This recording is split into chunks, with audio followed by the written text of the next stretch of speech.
Saglit lang ba tayo dito? Baka hanapin ako sa bahay. Ay, nako, Hal. Alam mo, masyado ka na sa stress.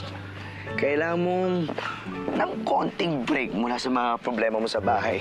Kaya, welcome sa ating munting palasyo. Angela Cortez.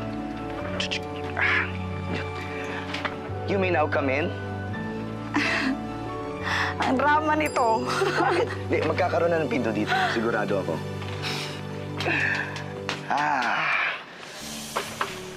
Pasensya ka na, Hal, ha?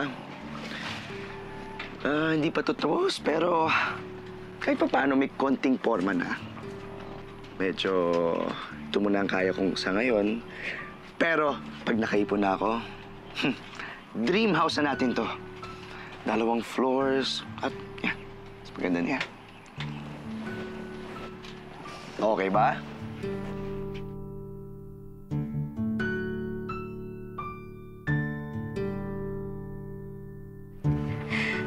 Sigurado ka, Hal?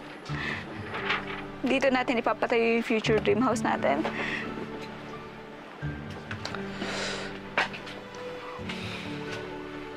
Oo. Para sa future misis ko.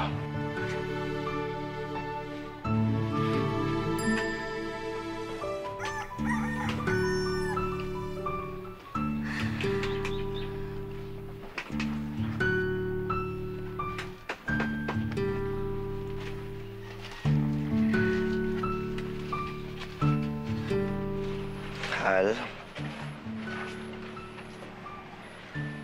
umiyak ka ba?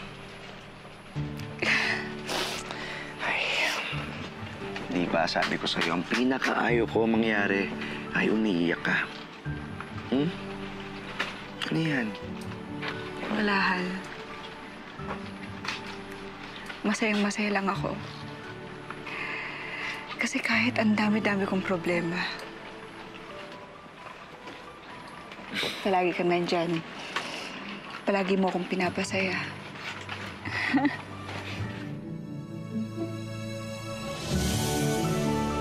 Siyempre. Kahit ang dami-dami kong problema sa bahay at kahit hindi pa okay dun, binigyan mo ako ng rason para ngumiti ngayon.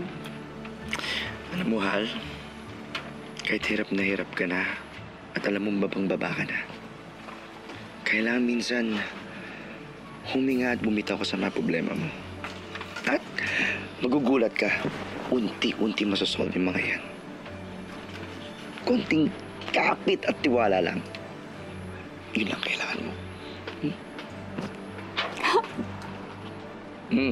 Wala ka na naman.